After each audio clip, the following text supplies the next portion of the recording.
Welcome into another exciting edition of the Stingray Show, everybody. This is Stephen Ray, aka Stingray, and I want to invite you all to an exciting edition. Now, this week we're actually going to talk about some of the big matchups coming up here, week 6 of college football. So sit back, relax, and enjoy as we get you ready for all of the huge matchups tonight and tomorrow, only on the Stingray Show.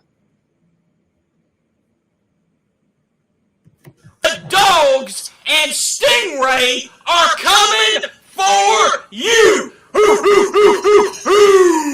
This is Stephen Ray, aka Stingray, coming to you live from Tuscaloosa, Alabama.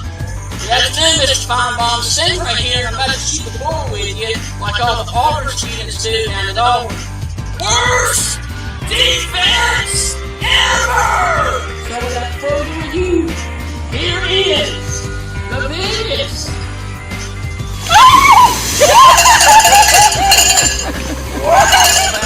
Going for the field goal. The kick is up. It is away. It is no good. Chris Davis bringing it out of the end zone. Oh, he's got blockers. Chris Davis up the sideline. Here he goes. Here we go, guys. Dogs back to pass. Launching the ball. Touchdown, Tennessee! They shot the Dogs in Sanford Stadium! Are you kidding me? My God Almighty! What an epic way for the Tennessee-Georgia rivalry to end this game! What a play! Wow!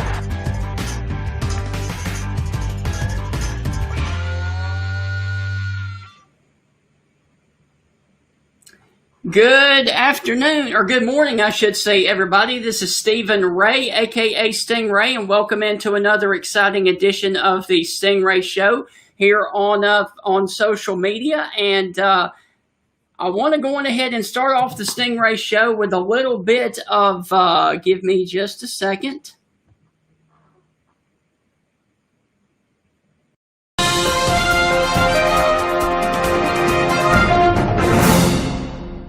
And we actually have a little bit of breaking news, so let me take you over here to the radar, or to the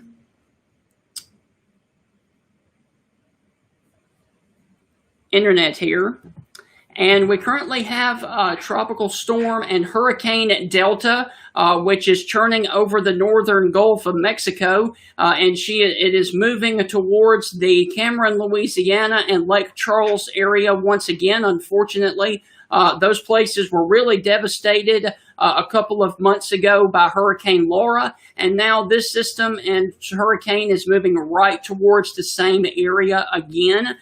So if you were in Lake Charles or Cameron, Louisiana, the weather is about to go really bad here within the next few hours. It's supposed to make landfall by mid-afternoon, mid to late afternoon tonight, and then curve up through Louisiana and go ultimately towards the Oxford, Mississippi area. Now, of course, we will talk about the impacts of this as it has impacted the Alabama-Ole Miss game. We will talk about that a little bit later on, but I wanted to also jump in here and show you some of the impacts if you are across Mississippi. The Hurricane Delta wind threat this evening and into Saturday. If you were down there in the orange shaded area, you're in the elevated threat of winds of 30 to 40 with gusts upwards of 50 or 60 miles per hour are very possible. Down trees and power lines, some damage to structures, and widespread power outages are possible,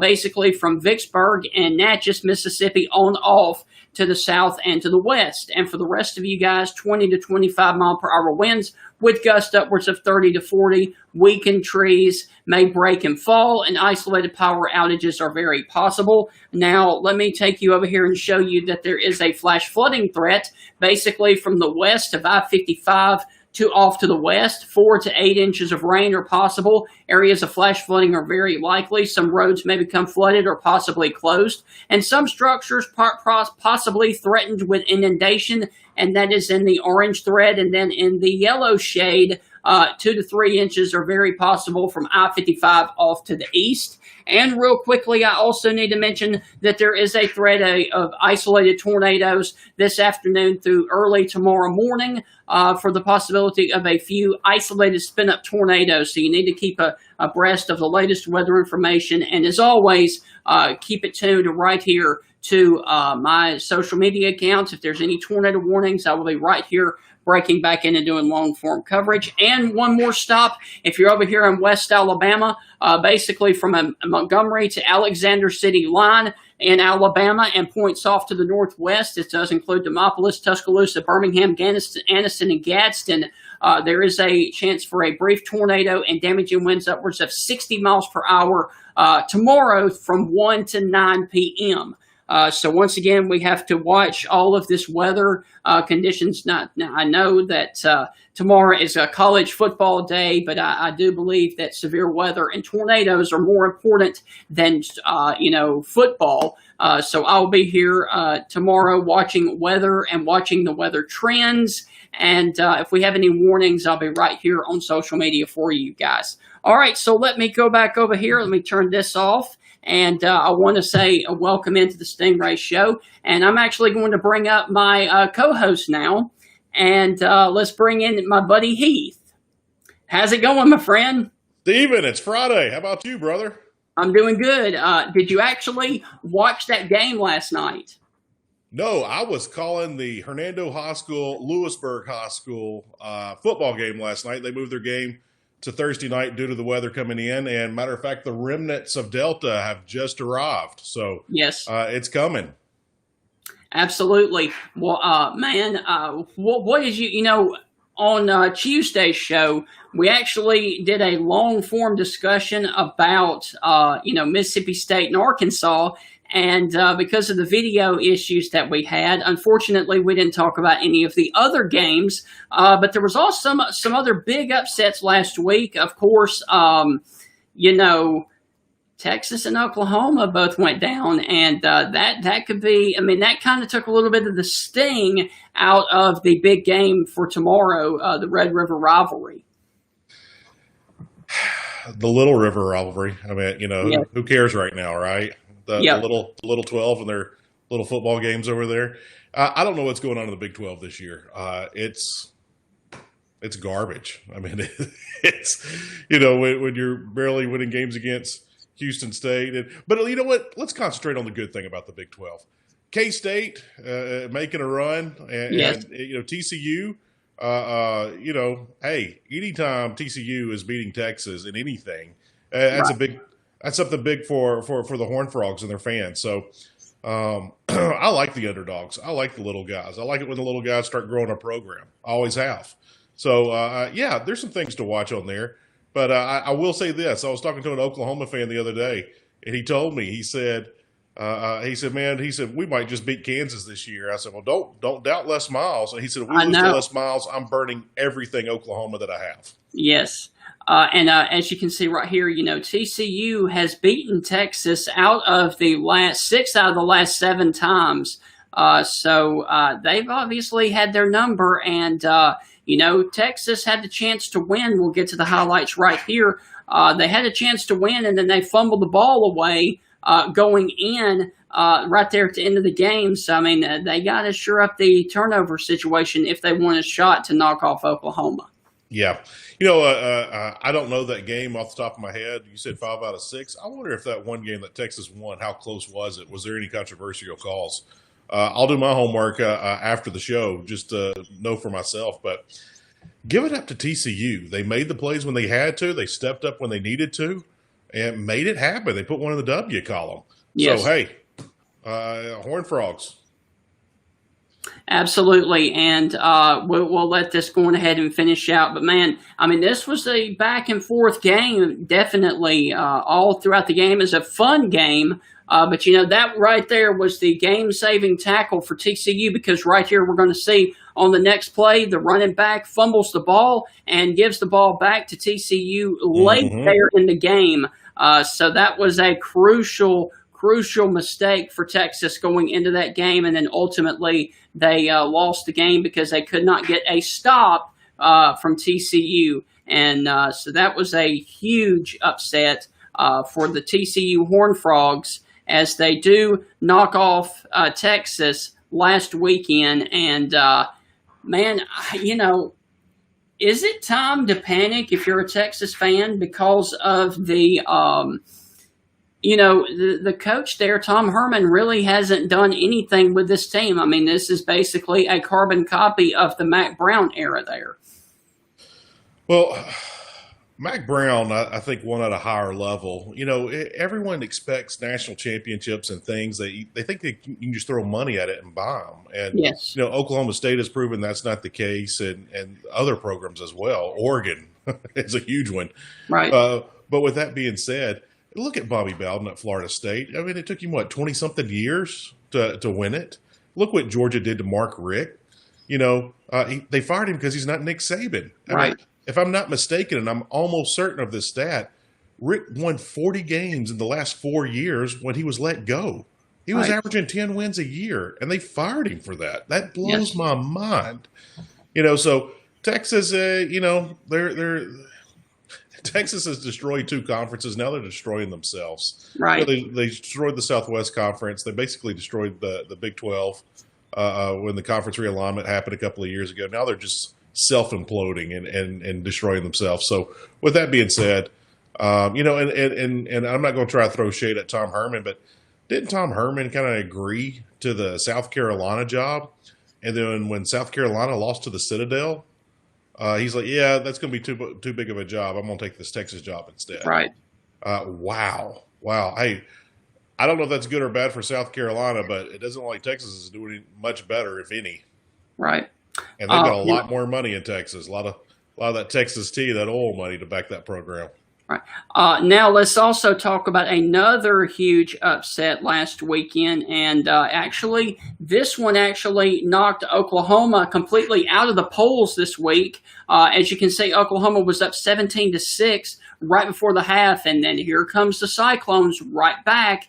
And I tell you what, man, watching this game and watching the highlights from this game, Iowa State had a perfect game plan. They basically made Oklahoma have to drive the length of the field and cut down on the huge, big plays for Oklahoma, and Oklahoma kind of self-imploded after that. Yeah, Oklahoma, I don't know what the pandemic did to Oklahoma, but it just seems like they're going through the motions on the field. They might have gone through motions during workouts. I don't know the answer to that. I don't have an inside source, but Oklahoma just looks like they think they're special, and they've proven to everybody that they're not. Right. They're not doing anything special on the field. They're giving up. They're putting it in cruise control early in the second quarter, if not late in the first quarter, and it's cost them 2 weeks in a row. Yes. And that was the first time Oklahoma had lost in Ames since 1960. So think about that for a second. 37-30, and Spencer Rattler, the quarterback for Oklahoma, has definitely had turnover issues, and that does not loom great moving forward. And here's an interesting stat for you guys. Arkansas, who ended their 20-game SEC losing streak last week, they actually have a better record right now than Oklahoma, because Oklahoma is sitting there at 1-2, and Arkansas is at 1-1. Go figure. Wow. Welcome to 2020, Stephen. Yes. I don't know what to say. Everything's crazy this year. Everything's out of whack. Nothing's in sync. Everything's fluctuating. And hey, I think it makes for exciting college football. I agree with that. Also, we need to talk about another big game. And actually, this team is up there close to you guys, up there near Hernando, Mississippi. The Ole Miss Rebels finally get their first win under the Lane Kiffin era on the road at Kentucky. What do you think about that? I think it's good news.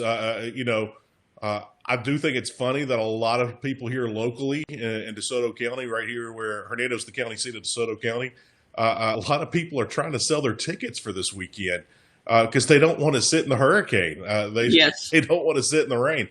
Stephen, I heard a crazy stat this week. I asked my Ole Miss buddy about it, and it really took me back because I did not expect it.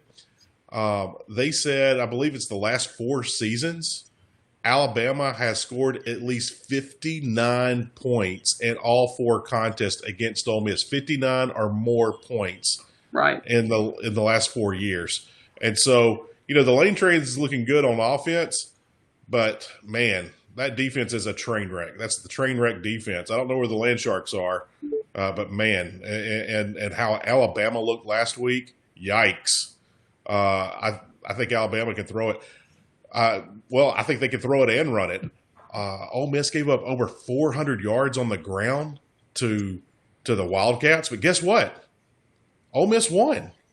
They gave up 400 yards rushing and still won the game. So props to Ole Miss for staying in there. They made the game a track meet, and hey, they were able to sprint to the finish line and get that win on the missed field goal. I agree with that. So once again, the Lane Train gets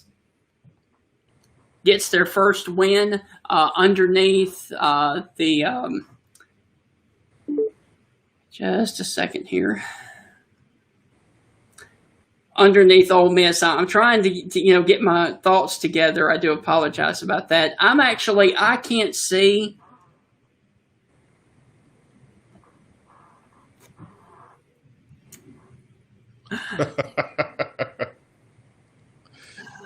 That's a pretty good comment there.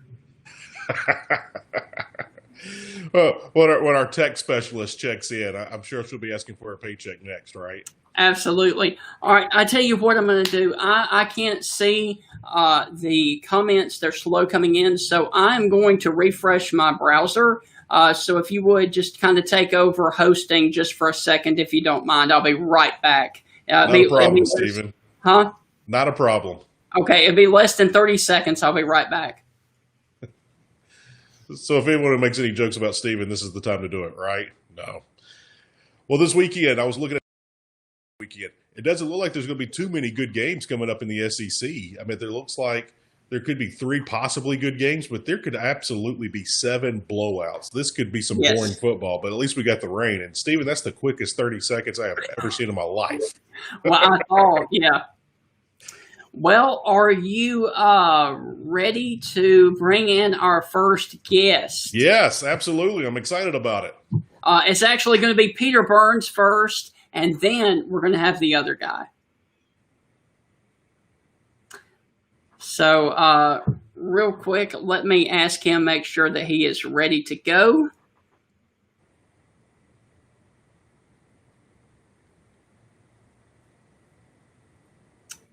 All right, so let's go on ahead and bring in our first guest today on the Stingray Show. And we are very happy to have Peter Burns from the SEC Network. And obviously, they're really excited about having SEC football back.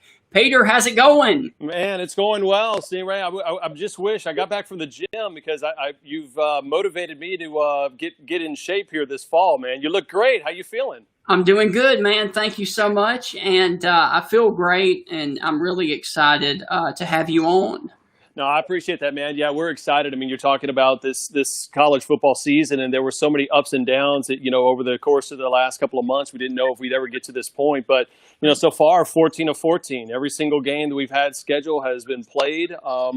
And I just feel like we needed it, like just society as a whole. Like, I don't know about you guys. Like, I see y'all smiling, talking about the game. So, these last 6 months have been tough for everybody. So it's nice to be able to complain about something other than real life and just complain about our football teams on the weekend. So that's been good. Peter, you talked about going to the gym and everything. I haven't been to the gym. So everything that y'all have lost, I'm definitely catching, brother. Hey, man, you know what? It's so funny. My wife and I had talked about it. They're like, The only reason why we're going to the gyms is that way we can go eat a bunch of double stuffed Oreos because we've been eating unhealthy. And I think I've come to realize, too, out of all of this, I'm just going to enjoy life more than ever. Like I said, I think we take everything for granted, whether the fact that we have football every year and everything that normally happens and traveling and whatnot. So the fact that we're alive talking college football on a Friday, getting ready for a weekend is just good news altogether.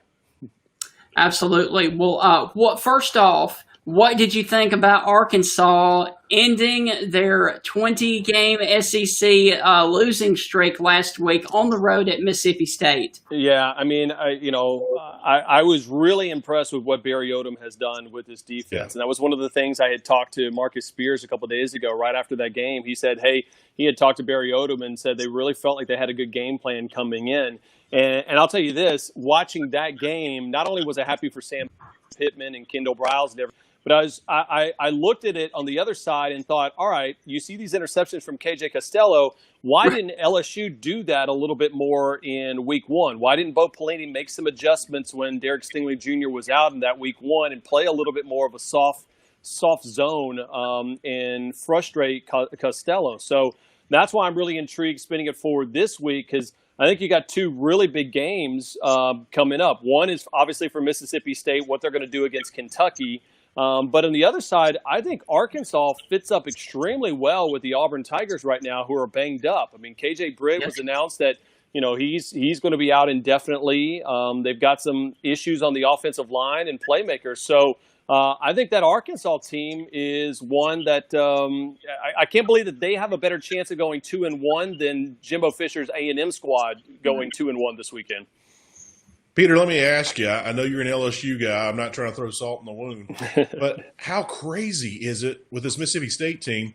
They break the nation's longest winning streak in week one, or first week of SEC football, and then follow it the next week and break the longest losing SEC losing streak. I mean, how does that happen? You know what? Mike Leach. And I think that's both a credit to what Mike Leach has done. I mean, we go back and look at some of the games that he won at Texas Tech. They would go out there and just jump up and bite somebody occasionally. And then a couple of weeks later, you're like, how in the world did they lose? And that happened at Washington State as well, too. So I think we're going to see that in Mississippi State. But I think he just caught lightning in a bottle against LSU because of the Derek Stingley hospitalization. And LSU losing so many different players and trying to put together a new scheme. It was good. I mean, just the state of Mississippi right now, I mean, between having Leach over in Oxford, having Leach in Starkville, and now Deion Sanders at Jackson State, it is where it needs to be a 30 for 30 just in the Magnolia State right now. I want to jump in on a quick question. We won't stay on this long. Who does Southern Miss get? Is it going to be Hugh Freeze? You know what? You probably guys have been covering it. I'm so knee deep in the SEC, I don't even know. But, I mean, Hugh obviously has shown some glimpses of having success over at Liberty. And I think the reason why he took that job is to take that next step. He knows that footprint pretty well. So where there's smoke, there's probably some fire. And I think that would can you imagine just the recruiting battles between having – Hugh over in Hattiesburg, you've got Deion. I mean, it's just crazy. I mean, we always talk about how Texas and Florida are recruiting battles. It would be a nightmare in the state of Mississippi if that happened. Well, let's shift back to the SEC for just a second, Peter. I want to talk about a team that is extremely reeling right now. What do you see as the future for Will Muschamp moving forward? Because if they were to up and lose to Vandy, they could be 0-3 this weekend. What are your thoughts on South Carolina and Will Muschamp's future up there? Yeah, what's interesting is that they are maybe just kind of a muff putt away from winning that first game against Tennessee, which would have been a good win for them. And I think they were just outmanned against Florida. But they were able to hang in the game and tried to make a run late. I just think that, we look at South Carolina as a football program, and going back to the days that Spurrier had it going, that was also at the same time that Georgia and Florida and Tennessee really had kind of taken a little bit of a bump in the road. And now you're seeing that those traditional powerhouses are starting to return back. And I don't think you can discount Clemson football being just absolutely on fire as well, too. So, I remember Muschamp saying, hey, listen, we consider in-state recruits about 5-hour radius right now. And if you are that 5-star guy outside of like Jordan Birch, you might look at Clemson right now. You're going to play a lot easier of a schedule. They've got incredible facilities. Right. And I still love Will Muschamp as a coach, and I think he actually has finally the best offensive coordinator that he may have ever had. Even going back to the days at Florida with Bobo, it's just they can't piece it all together, and that's a lot of it has been kind of injuries over the last couple of years. And this is I hate to say must win, but a really important game for them to beat Vanderbilt, who's really banged up right now. Right. Peter, I got a personal question for you. I see all the golf flags on the wall behind you. Yeah. Give us your best family version of a golf course story, whether it be a golfer, a celebrity, or anybody. Give us one of your favorite golf stories that you've had. No, Heath, it's a good question. So the first year that Spurrier was at South Carolina, or not the first year we launched the network, which was 2014, he has this annual Media Day golf tournament. So he finds out that I'm a golfer, so I get invited to go play. And then that morning, he finds out that I played college golf and now that I was a pretty good golfer. So he kicks somebody out of his team and replaces them with me. And because he wants to win, because Spurrier Jr. had won the game last year, or won the tournament, so he didn't want to lose to his kid. So we play the tournament, and I'm thinking, oh, my goodness, me and Spurrier are going to be best friends. He's a golfer, I'm a golfer. He didn't hardly say a word to us the entire day. And I'm playing extremely well. He just plays real fast. And I'm playing really well. I'm like 4 or 5 under just on my own ball. So we're doing well. And we get up to the 17th tee. It's a long par 3. And he hadn't said much to me other than good birdie here and there. And I just rope hook one out of bounds. It's a horrible golf shot. And he turns around and he goes, well, okay, Peter let us down there. That's all right. We'll bounce back. And it was just hilarious that he hadn't said really a word to me and just ripped me for the one bad shot that I hit. But I did eagle the 18th hole. We won by 1. And since that day, me and Coach Spurrier have been pretty tight just because I got him a trophy in that first golf tournament. What about Steve Jr.? Would he throw at his own kid in a father-son game? I don't know. I don't think so. No, that's the competitive nature of that family. So that is, there's no way. And that's what I love about the SEC too, and especially this week where you see, Lane going up against Nick Saban. Just the competitive nature of all of these guys, and a lot of them have coached together before. So there are friendships, but at the same time, they want to beat each other's you-know-what out on Saturdays and then give each other some hell about it at the lake when they're sipping beers in the off-season. So it's a fun time to be covering this conference right now. Absolutely. Well, let's go on ahead and talk about some huge matchups this weekend. Obviously, you have Georgia and Tennessee. Mm-hmm. What are your thoughts on the Volunteers and the Dogs? Yeah, I think this is – I really love the direction that Jeremy Pruitt's taken Tennessee football. It feels like there's a good foundation. It's built on really good offensive line play, defense.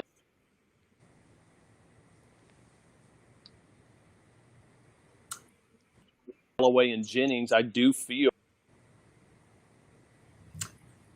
And somehow we lost Peter's audio. Oh, there you are. Hey, there I am. Am I back? Yep, okay. You're back. Sorry. I think the big thing, and I'll be short here, is I think Tennessee is diet Georgia. I think they want to grow up and beat Georgia football right now, but they don't have the recruits. So I just think that Georgia's defense is too good, and I think Garantano is going to struggle a little bit in that game, and I think that it ends up being Dogs by double digits. I got you. Peter, what's a game this week that you think could surprise a lot of SEC fans? I think Arkansas-Auburn. We talked about it a little bit earlier. I like the job that Barry Odom has done, and the fact that I'm really struggling to see what Auburn can do right now. They looked a little bit lost on offense. I know Chad Morris is calling that offense, and it just doesn't look like it's popping right now. And, not having KJ Britt, Sean Shivers is not 100%, and I don't know if Seth Williams is going to be 100%. And I know there's some offensive line issues for Auburn. This is just not a great matchup for the Auburn Tigers. And this is a game that Bo Nix has to step up and say, hey, I'm the damn man. And so that's one of the things I want to see if he's able to take that next step. And I want to see if Auburn uses a little bit more motion in this game and kind of, the trickeration that Gus has used as far as pre-snap. But if not, I think Arkansas could absolutely win that game down in the Plains. Well, what do you think about Alabama so far? I mean, yes, they have looked dominant on offense, but their defense has been suspect at best. You know, they let A&M almost put up 400 or 500 yards on them last week. Are you concerned if you're an Alabama fan on the defensive side of the ball? Not yet. Just simply because their offense is so damn good, Stingray. Right. I mean, that to me right now, it kind of reminds me of LSU early in the season, where the offense is almost unstoppable and the defense is just trying to adjust. And listen, they've met some teams that have some firepower. I mean, you saw that in week one. Or you saw that a little bit last week. That A&M can score points, but a lot of those points too.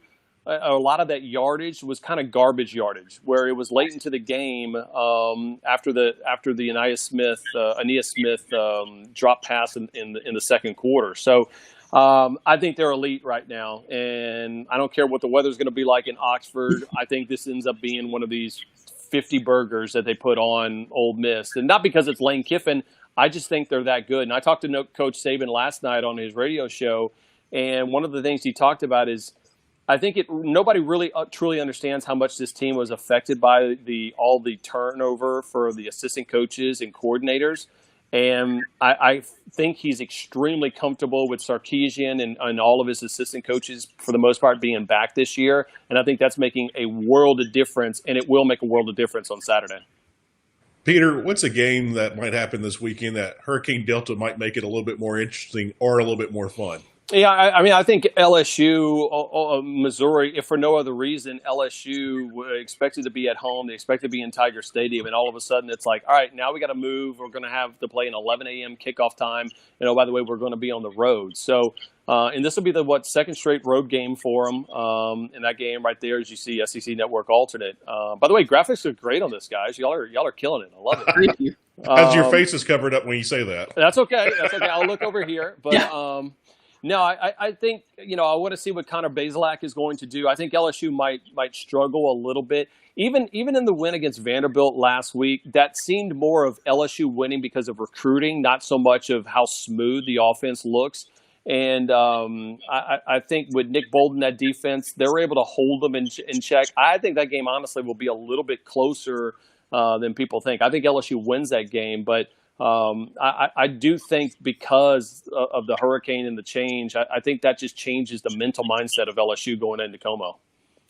Well, you obviously earlier talked about Will Muschamp's situation. What do you think about year 3 for Jimbo Fisher at Texas A&M? Because honestly, they did not look good against Vandy, and now they've got Alabama and Florida upcoming. They could start the season 1-3. What are your thoughts on them? Yeah, I think they were really hurt when Jamon Osborne, the wide receiver, opted out. I think that really hurt Jimbo Fisher's squad because, it didn't give them one of those weapons that they were going to look at. They had a couple of injuries on the offensive front as well, too. But yet at the same time, you got to win some of these games, and to see them not be able to, they just didn't look prepared against Vanderbilt in week one. That was disappointing. And also, I mean, they just looked outmatched last week. So I at some point when you're getting that $75 million contract, it's not of, okay, well, this is happening, poor this. And Jimbo Fisher's not a poor me, a woe is me type guy. He realizes they have to be better, but it starts with Kellen Mond. If Kellen Mond doesn't have a standout game, Texas A&M, loses. And the bad part about it is they're not kind of losing, guys. They're losing by, 30, 40 points in some of these games right now outside of the Vanderbilt game. And that is not acceptable with what A&M should be able to do with that type program. Do you honestly, real quick, do you think it's a Kellen Mond situation or is it a Jimbo thing? I don't think it's necessarily a Jimbo thing. I just think that offensively, I think that Kellen Mond right now, I don't know if he thinks through it. I don't know, or they're trying. They need to simplify it for Mond. It just doesn't look easy for him. Again, I go back and look at what Miles Brennan. I thought that it would look a little bit easier for him this year. Kellen Mond, it seems like the more and more tape that teams get on him, the more and more that defenses are prepared for his inefficiencies. So it is something where I'd like to see. I think I like to see a lot more screens this weekend and a lot more kind of rollouts for Kellen Mond and use his legs, because I think Todd Grantham has never met a game that he doesn't love to blitz the living hell out of people. So I think they're going to need to have a huge day from Kellen Mond and one of these John Rice Plumlee type games from last year where he runs for 120, 150 yards if they want to have a shot to win that game. Peter, last year we heard A&M fans cry about the schedule, and rightfully so. They could have cried about that schedule. Yeah. This year, the schedule's not that much more friendly, if not at all. But you look at it, struggled with Vanderbilt, like you said, and then, you had the situation with Bama. You got Florida this weekend, and then here comes Leach in the air raid the following week.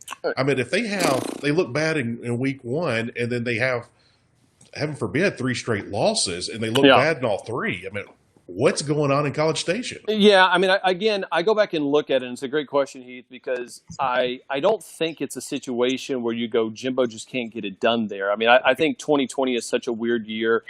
They had a slew of injuries. But what it does this year is all of a sudden it puts you on, not necessarily the hot seat, but it puts you in a different light. And if this ends up being a brutal year and they go 5-5, then all of a sudden, year 4 has a ton more importance on it going forward. And what that does too, it also hurts recruiting. I mean, again, this is what Jimbo was waiting for. This is why last year he played a lot of freshmen and sophomores to prepare him for this season, and it doesn't look like it's done him any good. So, I can't recall a Dan Mullen-led team, at least at Florida, that looked lost. Like, they look bad against Georgia, but I think I can see that because that's such a big rivalry sometimes. But to me, I think that's going to be an issue, Stingray, when you look at that team, to see what's going to go on with Dan Mullen. I think they're having fun right now, and with only having 20,000 fans in Kyle Field, I think it's a bring-your-own-energy game, and the Gators have all the energy in the world right now. What do you think that we could see there in College Station if you see things kind of struggle? And I know you said 2020 is kind of a gimme year, but you mentioned that he played so many freshmen and sophomores. Mm-hmm. Heaven forbid, do you start seeing guys starting to opt out or quit? If they start off 1-3 and they got 3 bad losses, do you see some guys say, "You know what, I'm opting out this season"? I hope not. I mean, I hope that's I hope that we don't see that in college football whatsoever. Yes, I think at some point, if kids decided to opt out before the season, future NFL GMs and other coaches would be like, totally understand it. But if a kid decided to opt out after being 1-3 and 1-4, and I'm not saying it's a bad question because I brought that up on my radio show as well too, about would this ever happen? And the more I thought about it, going, I just think college coaches across being like, well, you quit on that team. Why would you quit? Why can I trust you to not quit on me? So I hope that it doesn't happen. And again, it's a monster weekend out in College Station. My thoughts are the exact same as yours, Peter. I think that would be bad for them, but just the morale of the team, the school, just college football in general, that's just a very bad option at this point. Yeah, I mean, I go back and look at, the only time it ever worked out is think about De'Aaron King. Remember De'Aaron King last year? Mm-hmm. He was over at Houston. They start off like 1-3. He had his red shirt, and he goes, "Oh, I'm just going to take my red shirt because we're not very good this year." And honestly, it worked for De'Aaron, but I think it can only work for big-time stars that get put in a situation. I just think I don't see those big-time stars at Texas A&M. And they need to have those stars if they're going to compete here in the SEC West, and that to be a good use of $75 million. That'll be a quick, fun question for you, Peter, and I'll make it quick. Let's just say you're a GM of an NFL team or you're an NFL owner of a team.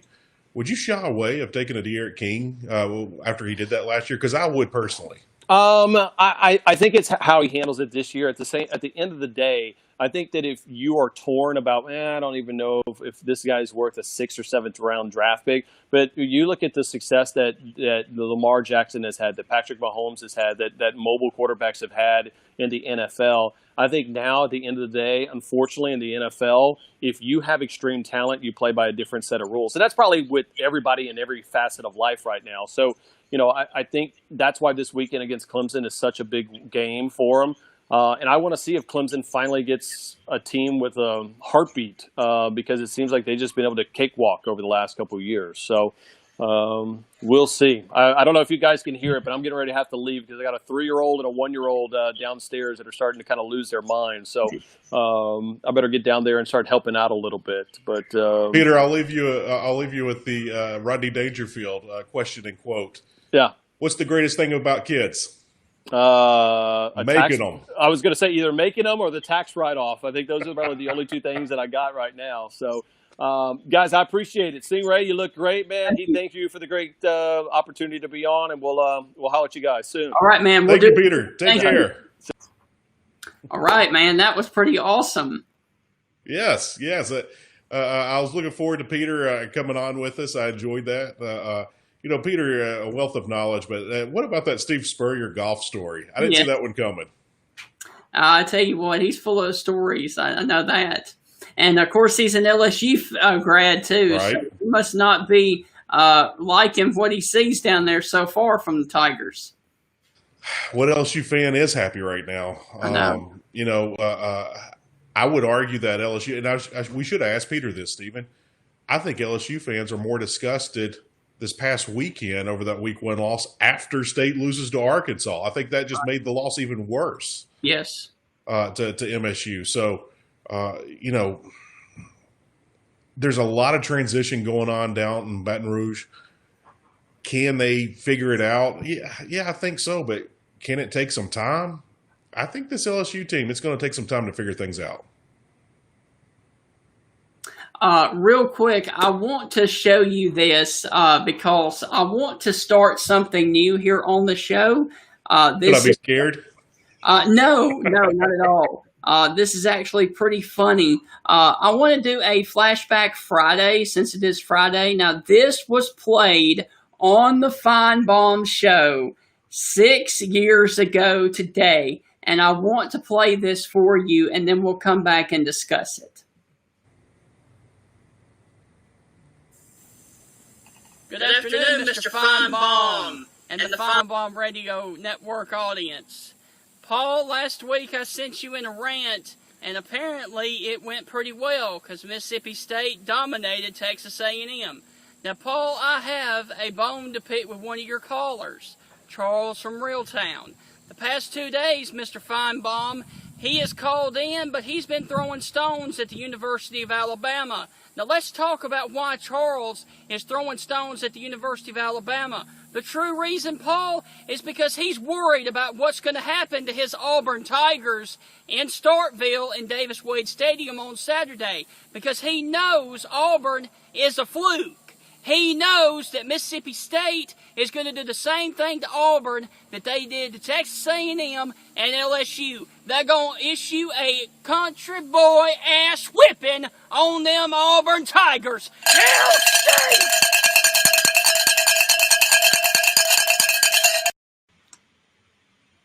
And believe it or not, let me throw this up here. They did. As a matter of fact, Mississippi State knocked them off 38-23. So I've got to ask you real quick, Heath, what was the first rant you ever saw of mine while I was at Mississippi State, and what was your first initial reaction? Oh, the first rant was probably your first one, because that made the rounds pretty quick. Right. And my reaction was this, and you can laugh, Stephen, because you get the last laugh. You got your body where you want it, right. But I sat there and I was like, wow, if the Shoney's big boy and Hulk Hogan had a love child, it would be this guy. I didn't know who you were, right? But lo and behold, you became very dear to college football fans all around, and I would say a majority of Mississippi State fans loved you, right. and majority of college football fans love you. Look at all the guys that you know, and Right. You reach out to, and they're so happy to come on the show here.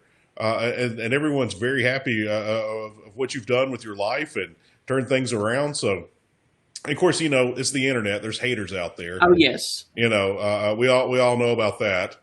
But, of course, I call them keyboard cowboys because they wouldn't say it to your face. And that makes them a coward. Yes. But with that being said, I love the rants. I've missed the rants. Right. I kind of miss maroon-clad Stingray. But I understand that your love for college football, your love for entertaining, your love for everything, but mainly the love for people. You bring so many smiles to so many people's faces, and I think that's why everyone loves you and the Stingray Show. Thank you, man. I appreciate welcome, that. brother. All right. Well, are you ready to bring on our second guest of the day? And actually, this guy is, we're actually going to talk a little bit of ACC football. And we actually have not had an ACC correspondent on the show just yet. Maybe we should make him our official ACC correspondent. Yes, I agree with that. All right. So let's go ahead and bring him in here live now. Clemson Tom, how are you? Tom, where you at, buddy? Hey. Can you hear me? We're having a little bit of trouble with your audio. Hey, you got me? We're having a little bit of trouble with your audio. Can you hear us, Tom? I'm not sure.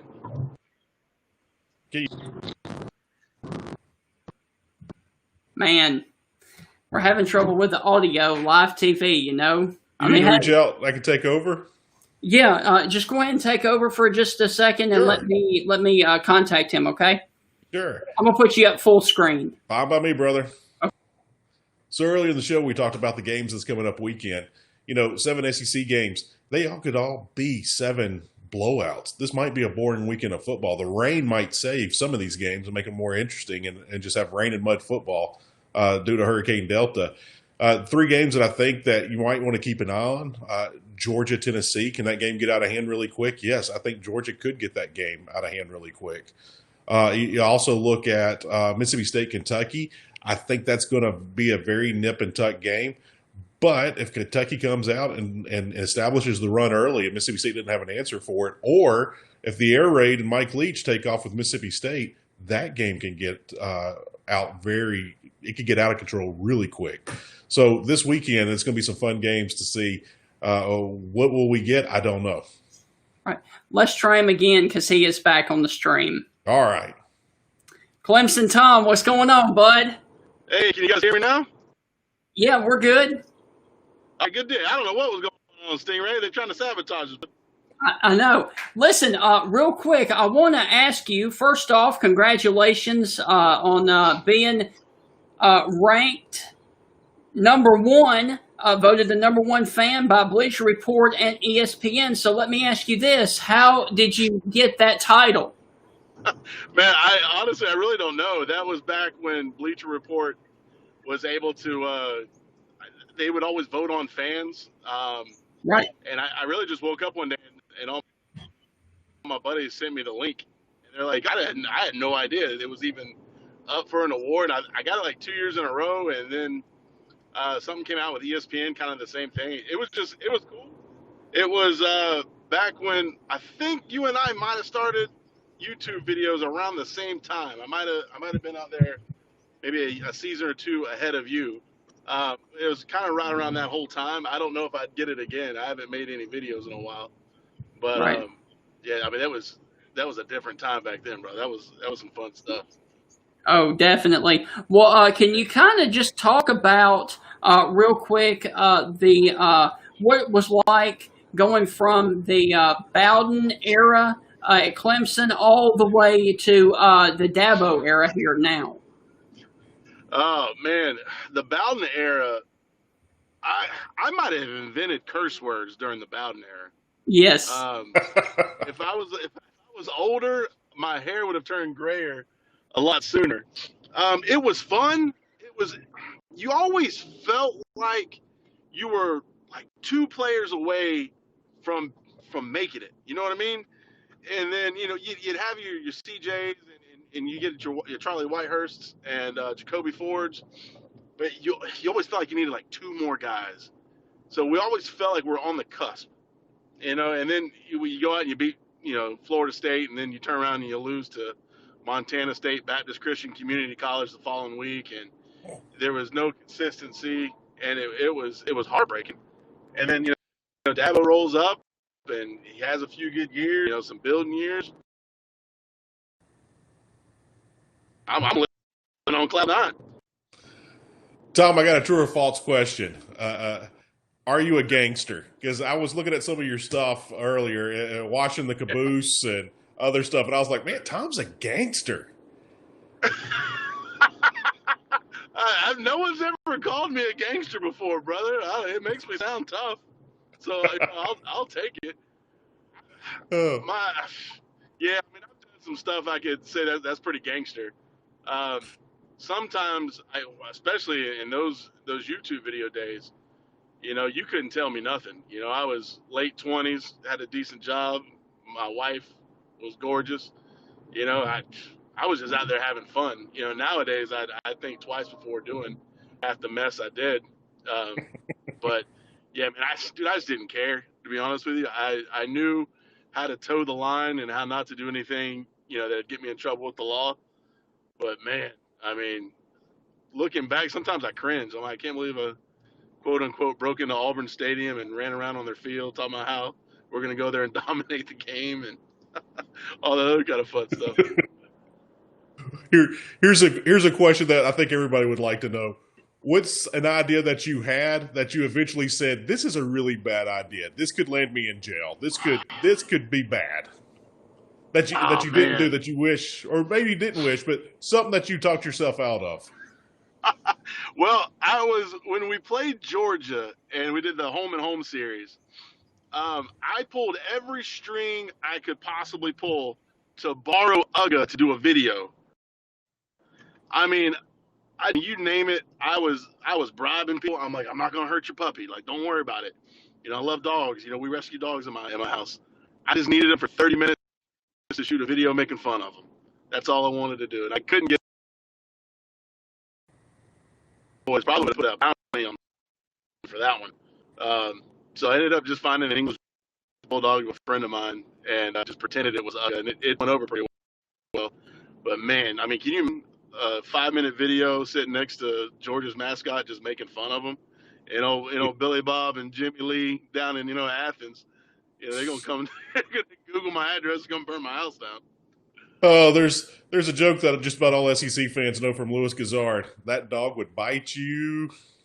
It would be one that would bite back. Yeah, that prank would definitely come back and bite me back. That's for sure. But I still wish we could have done it. That'd have been fun. Tom, what is a crazy run-in that you've had with an opposing fan? Oh, my gosh. My first year doing videos, I had a cat pull a knife on me one time. That'll still be up real quick on a Saturday night in Clemson.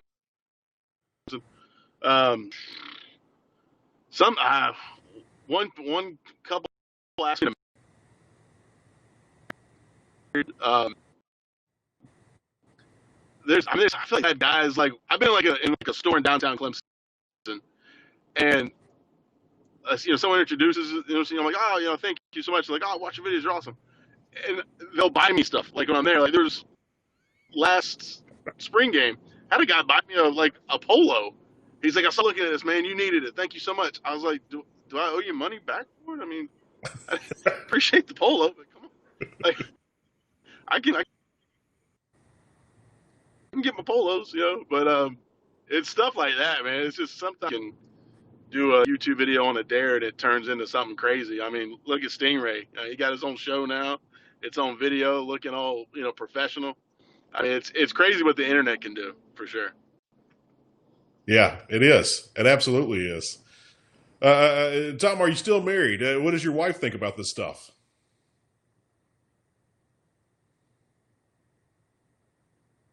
Have we lost Tom? No, I'm still here. Can you got me? Hello? Yeah, I got you now. Guys? Yeah, you there? Yeah, I'm here. Yeah, man, I don't know Tom? what's going on. There we go. Yeah. No, I'm still married. She.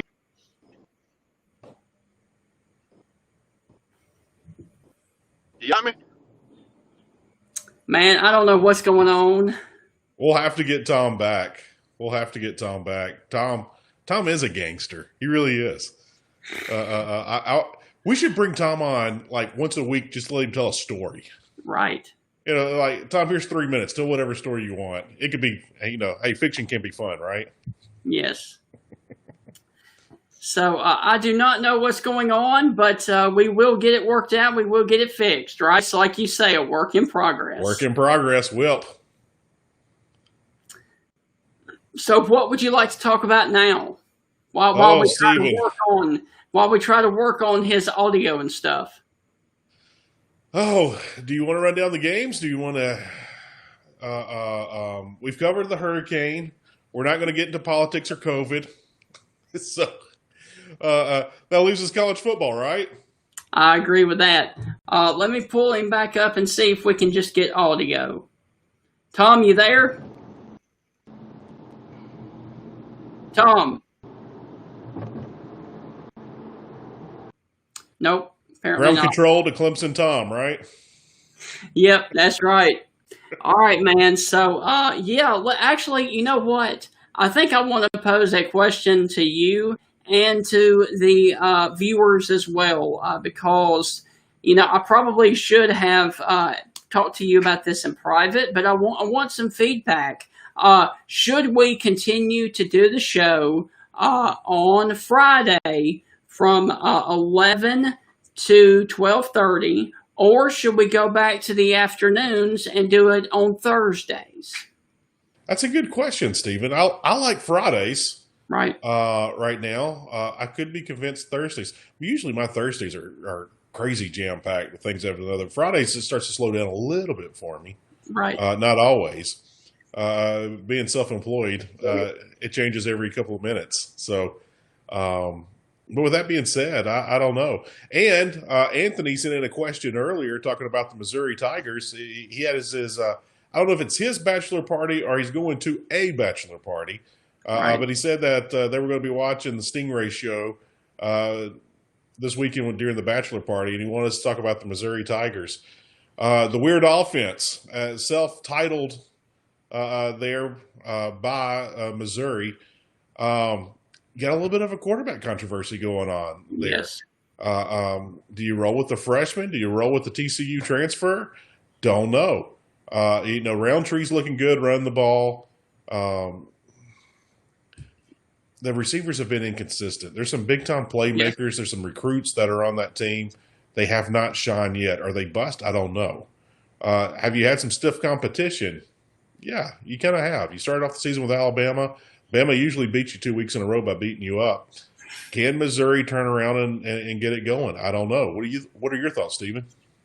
I agree with that. Yeah, they're just not in a good place right now, and especially with COVID, it really stinks because you would have had a few games before you got into SEC play, to kind of work some things out, and I think that's also an issue with Texas A&M as well.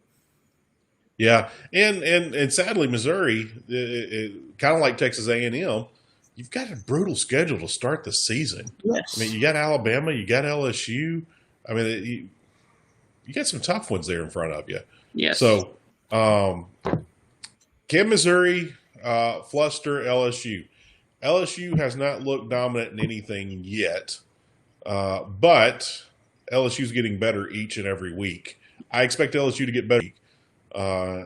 Can Missouri get better? And LSU is a team that you can get better against, especially with that LSU defense right now. I mean, I know LSU fans were singing the praises of Bo Pelini at the beginning of the season, but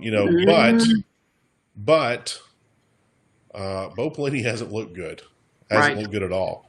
And I think it's going to be one of those things, even if COVID never existed and we played our regular schedule that we did for 2020, if we did that, I think this Bo Pelini defense wouldn't figure things out to the second half of the season. And I'll stress that again. So it might be 3/4 of the season before this Pelini defense finally pieces it together.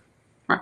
Hey, man, let me contact Clemson one more time and thank him for coming on, and maybe we can get him on in the future when he has better service. So I'm going to pull you up full screen real quick, and I will be right back, okay? Sure. So try to talk to us about the weather, Heath, since you know all about it. Oh, I am not a weather guy. I'm not a meteorologist. For the fans here in Memphis, Tennessee, and you old wrestling fans, Dave Brown, the weather clown, was the extent of my weather expertise. Whatever Dave Brown said with the NBC affiliate here in Memphis, Tennessee is what I went with. Dave's a local legend here and highly regarded still to this day. Looking at some of these games this weekend, Florida, Texas A&M, I think that's going to be one of the great games this weekend. But do I think it can get out of hand? Yes, I do. And I expect it to get out of hand. I don't think anyone has any answers to. So that's going to be interesting to see how A&M's going to do it. We touched on Missouri, LSU, South Carolina, and Vanderbilt. South Carolina has to have it. Vanderbilt needs it just as bad. So I expect that to be a fun game. And you add a little rain in there, and it could get very interesting. Tennessee, Georgia, we've covered briefly. Tennessee, the hottest team in the SEC right now. Georgia might get in that streak. Tennessee has the longest SEC win streak going on, has the longest win streak of any team in the SEC. Georgia looked really good last week against Auburn. And then Arkansas, Auburn. Arkansas riding sky high after last week. You coming back with Auburn. Auburn has so many question marks. That defense does not look good. Bo Nix has not looked consistent. Bo Nix looked so good in that first game. I was so impressed with Bo Nix that first game. Very inconsistent. Hey, that Georgia defense is, it might be the best defense in the country. We don't know. But Bo Nix did not look good last week. Never looked comfortable. Actually looked lost at times. And then you got Alabama, Ole Miss. The lane train and the train wreck defense, I don't think they can stop Alabama doing anything they want to do on the ground. And truthfully, I don't think they can stop them in the air either. And then coming back with Mississippi State and Kentucky, that might be the most interesting game this weekend. It could, but man, like we said, Kentucky coming off 400 yards rushing against Ole Miss. And then, again, if it turns into a track meet, this could be a blowout. So if Kentucky takes control of the ground game and State can't stop it, the game's going to get ugly. If Mississippi State can throw the ball at will against Kentucky, it's going to get ugly. So I expect a blowout. I don't know which team's going to win, but there'll be a blowout. And I just now looked at you, Stephen. Excuse me, Peter. It's our second Peter of the show, right? Yes, that's right. Bet you didn't know Peter Griffin was a college football fan. Oh, Stephen, I'm going to lose street cred with you. I've never watched a full episode of that show. Really? Never have. I don't watch much TV. Either I'm watching a game or a movie. But I don't watch TV shows. Never really have. Like the last TV show I really watched was probably like The Cosby Show when I was a kid. Right. I got to junior high. I stopped watching shows. I haven't watched shows. But I will say this. God bless Netflix, right? Yes. Me and my wife introduced me to a couple of shows. I watched Dexter. We're currently watching Cobra Kai. I just finished the first season. I'm way behind on that, I know. We watched Stranger Things. But, yeah, I'm not a show guy. I'm more of a movie or usually I'm watching a game. Right. Well, are you ready to make the picks now? Absolutely.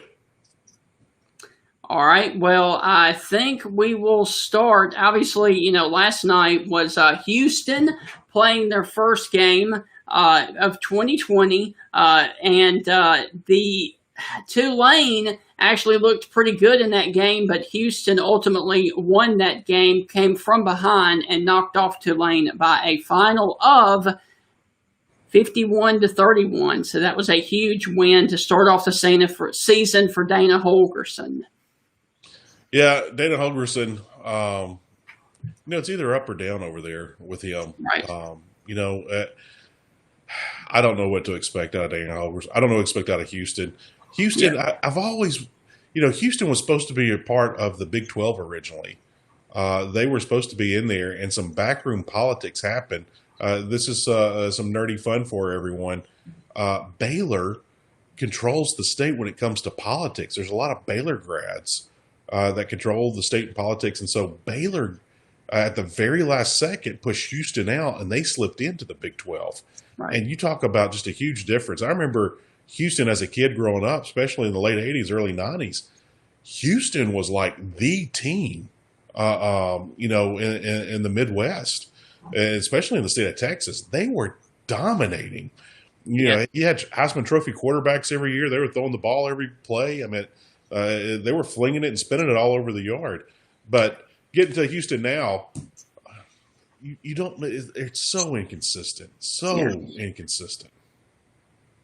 Well, tonight is actually, we have a game at 6 p.m. on ESPN. It is actually going to be a matchup that was not the last time it was played. As you will see here in the highlights, Georgia Tech was still running the option, and Bobby Petrino was at Louisville, and Paul Johnson was at Georgia Tech. Louisville and Kentucky, Louisville at Georgia Tech tonight. Now, the last time that they met, Georgia Tech put up 66 points on Louisville. I do not think that that's going to be the case tonight. Louisville is a 5-point favorite. This game is at 6 p.m. on ESPN. Both teams come into this game at 1-2. I actually like Georgia Tech at home, even though they did lose the last time they were out when they lost to Syracuse, which was a shocking loss for Georgia Tech. I think they rebound tonight. Louisville last year looked so good at the end of the season. I can't remember how many of their games they won. I want to say it was something like 4 of the last 5, 5 of the last 6. I can't remember. But they looked so good last year in their bowl game. They were clicking on offense and everything. With that being said, I'm a big Juice Collins fan. Jeff Collins over at Georgia Tech, Coach Juice. I'm a big Jeff Collins fan. Yes. And Jeff Collins' defense they're legit and they're stout. Right. So I'm kind of leaning with you, Stephen. I kind of like Georgia Tech in this one. So both of us are going against Vegas, huh? Yes, and I'll say this. I got to keep my street cred up here in the Memphis area in the Mid-South. You know, the Tigers in Louisville have an extremely, extremely bitter rivalry. I can't ever side with Louisville on anything. Yes. All right. Well, the next game is going to be, let's move to the Saturday slate of games, which is tomorrow. And let me go ahead and roll the highlights. Give me just a second to find them. Can you find them? Do you see them? Live TV, man. Well, work in progress.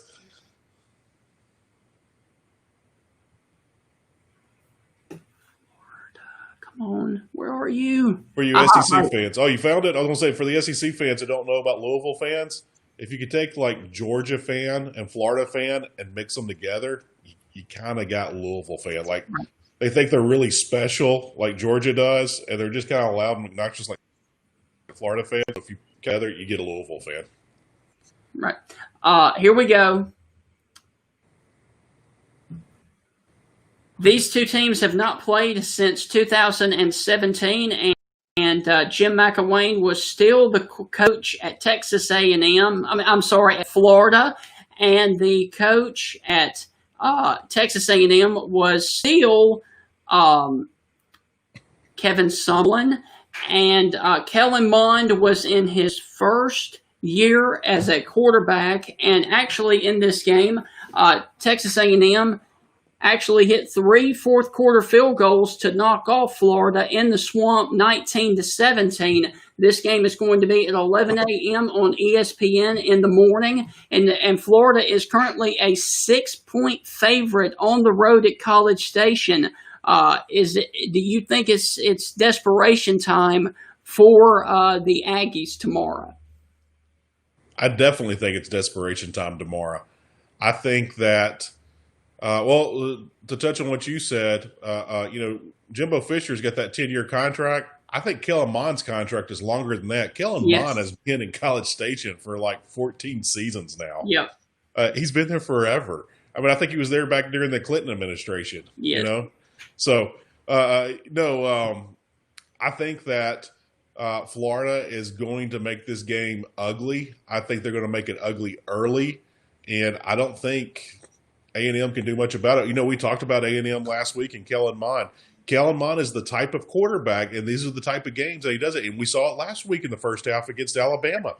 Kellen Mond will rise his play up, and will in these big games will keep you in the game. Kellen Mond can keep his team in any game against any team.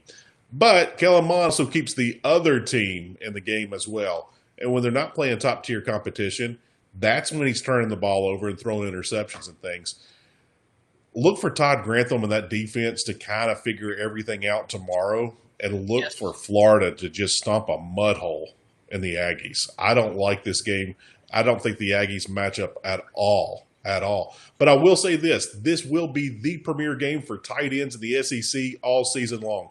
The absolute two best tight ends, and Kyle Pitts and Windermere for A&M, they will be proteges, and their draft stock will shoot up tomorrow. Expect big games out of both tight ends for each team, but I don't expect a good game at all with Florida just dominating this from the get-go. I agree with you. I'm going with the Florida Gators rolling over Texas A&M, unfortunately, and then Texas A&M gets the air raid of Mississippi State. Yeah, I mean, A&M, that's a brutal schedule. I have sympathy for A&M because the fans at A&M, they all might be clinically crazy, but they're great folks. They're great fans, and that's college A&M fans make college football great. They really do. That's what you want from all your schools. But I have sympathy for all those fans because, gosh, that schedule. Alabama last week, Florida this week, and the air raid, and Mike Leach with Mississippi State coming in next week. That's tough. That's tough sledding right there. And Alabama beat you 2 weeks in a row. We all know that.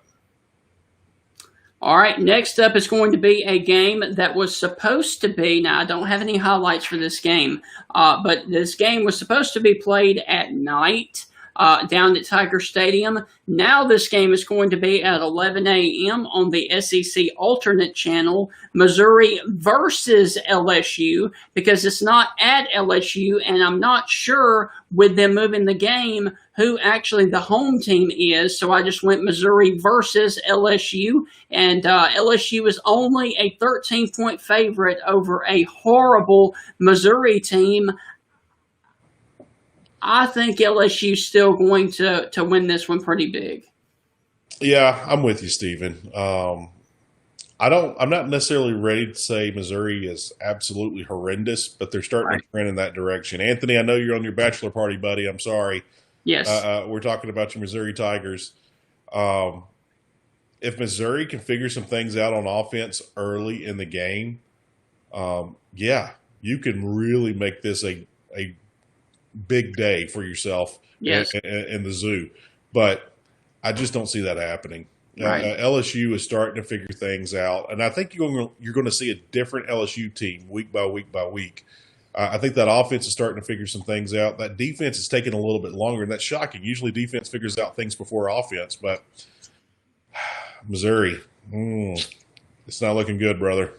No, I like LSU as well. All right, next up is going to be a game that I wished I could have gotten Peter Burns to talk about just a little bit, but unfortunately he had to run. Now, I'm going to roll this video because this game was last year, and that is the trophy that they actually play for. It is going to be Texas and Oklahoma, the Red River rivalry. But last year you had CeeDee Lamb. Oklahoma had Jalen Hurts. Both of those guys have moved on, and actually Oklahoma actually upset Texas last year, 34-27. Texas tried to rally late in the game with an onside kick here, and all they had to do was field it. He kicked it out of bounds, and then they couldn't stop Jalen Hurts on the sweep to the right, and ultimately Oklahoma knocked off Texas in that game, 34-27. Unfortunately, this year, I think you've got to go with the better quarterback, better playmakers. I like Texas in this game. Let me go ahead and throw up the graphics. This game is going to be at 11 a.m. on Fox. Oklahoma is actually out of the top 25 with a record of 1-2. I like the Longhorns and Oklahoma to drop to 1-3. Hook 'em horns. I'm going to steal a line from Auburn alum Charles Barkley. This ain't nothing but two ugly girls fighting. Yeah. And this game, how could such a classic rivalry game be so boring this year in a year like 2020 where everything's crazy? You know, I don't have any faith in Texas. I don't. Right. I don't have any faith in what they can do. Yeah, are they 2-1? But they had a miracle comeback against Texas Tech. I think if they play Texas Tech 10 times, you know, you have a different outcome, and it goes heavily in the favor of Texas Tech. And then, you know, the loss last week and everything, I don't have no faith in Texas. I don't have that much faith in Oklahoma, but you know what? Horns down. I'm gonna go with Boomer Sooner on this one. Really? Just a little bit of a hunch. I think they might be mad and they might come out and do something tomorrow. But if they put it in cruise control in the first or second quarter like they've done in their other two losses, they're going to get embarrassed in a rivalry game. Yes, absolutely. All right, next up, and like I said, for those of you who just joined us, I got them hook 'em horns. And you're going to hook them down. Okay. All right, next up is actually going to be a really good game. And this game last year went into 6 overtimes. And we actually had to change the rule in college football because of these. And in the 6th overtime last year, both teams went for 2. Let me go ahead and roll the video for you. North Carolina was not successful on their 2-point conversion. However, Virginia Tech was, and Virginia Tech prevailed 43-41 in 6 overtimes over North Carolina. This game is going to be at 11 a.m. on ABC. Virginia Tech 2-0 at North Carolina, also 2-0. Virginia Tech is 19th in the country. North Carolina is 8th. I'm actually going with the Fighting Mac Browns. I like for them to actually get revenge from last year's game. I'm going with the home team. North Carolina gets it done at home. I wish the NCAA wouldn't be changing all these rules. I like these 6, 7, 8 overtime games. Everyone likes these overtime games. Yes. You know, if it's not broke, don't fix it. And yeah, I understand. Oh, we're worried about the safety of the players. But if you listen to the coaches and you listen to what they're really saying, well, everyone's seeing all of our plays. Everyone's seeing this, you know. Well, yeah, it's 6 overtimes. You got to throw everything at them at that time. So with that being said, I wish the NCAA wouldn't change the rules. You've got a great brand going. Don't mess it up. And they are messing it up. But getting back to the game, I'm with you, Stephen. I like Virginia Tech. I like the Hokies a lot. I like North Carolina. Logic tells me to pick North Carolina, but once again, I'm going Lee Corso here. I don't know what a Hokie is, but I know God's one of them. I'm picking the Hokies, and if you don't know the story, lightning struck the car of Lee Corso when he picked against the Hokies on College Game Day one time, and he said he would never pick against the Hokies again. So you know what? I'm going to follow the wisdom of Coach Corso. I'm going to go with the Hokies. I got you. All right, man. Well, next up is going to be an interesting matchup. And you got to pick a winner here, man. You got to pick a winner on this game. Let me roll the highlights for you. And this game is going to be 0-2 South Carolina at 0-2 Vanderbilt, 11 a.m. on the SEC Network. And South Carolina is currently a 13.5-point favorite. You got to pick one. Are you going South Carolina and cocky, or are you going anchor down and Vandy? Oh, man. Where's my quarter? Can I flip on this one? Yes, please. No, I actually like South Carolina in this one. Am I confident with that? No. Will I be pulling for Vanderbilt in it? Maybe. You know, I'd like to think that it's going to be a defensive battle. I love those games. I love the 10-7 ball games. I think I'm one of the last people on planet Earth that likes defensive battles. But I think this game could be nip and tuck close. I really do. I think Coach Boom and the Gamecocks defense will be ready, and we all know that Coach Mason there at Vanderbilt is a defensive mastermind himself. So, and those offenses are ugly. Man, they're bad and they're ugly. But I do like Colin Hill. Colin Hill has shown me a little something. Is he the best quarterback in the SEC? No. But is he in the top half? Yeah. The Seals kid at Vanderbilt, he's just a true freshman, but man, he looks good. Right. So, but it's the weapons around both those guys. And Shy Smith, I think, might have a little bit better day than any of the other Vanderbilt wide receivers. But you never know, especially playing the game in the weather. I don't know what the weather is, weatherman. You might know that, Stephen. Right. But I'm going to lean towards South Carolina in this one. But I'll be happy for Vanderbilt if they win it. By the way, what do you, real quick, let's go ahead and jump off the picks. What are your thoughts, because we asked Peter about this, what are your thoughts on the status of his job? 2020 is a crazy year. I would like to think that the administration, the fans, and the alums of South Carolina, which is a wonderful university, I'd like to think they would give Coach Boone a step, a free pass. Yeah. But at the same time, if you know who your coach is and you've got them lined up and you've got somebody, no reason to delay the decision. Go on and make it. And I'm making something up. I don't know anything. I haven't read anything. This is a bad example. But say if there was somebody like Hugh Freeze, or if you wanted to get Urban Meyer or somebody, I'm making something up crazy, I know. But if they knew they could get somebody and that they would take the job and they have kind of agreed to a gentleman's agreement, make the change. Yep. But if you don't have anyone lined up, and we saw that with the last South Carolina job, we thought we saw Tom down there in Texas coming in to he was going to leave Houston and come to South Carolina. And then after the Gamecocks lost to the Citadel, he's like, I'm going to take this job at Texas. So Tom Herman bailed on him, and South Carolina scrambled, and they kind of had to settle with Will Muschamp. There's worse people to settle with, especially when you talk about a great defensive mind, and Coach Boone can do some recruiting too. So yes, I would really hope that Coach Muschamp is back another year. I'm a fan of Coach Muschamp. I like Coach Muschamp. Even if his family, unfamily friendly videos get leaked out before the season starts. Coach Muschamp, he's an emotional guy. I love him. I love his defenses, but hopefully he's back next year. I'm actually going with Vandy in this game. I think they're actually going to get their first win. I think their defense and offense gets rolling. So I'm actually going with Derek Mason getting his first win of 2020.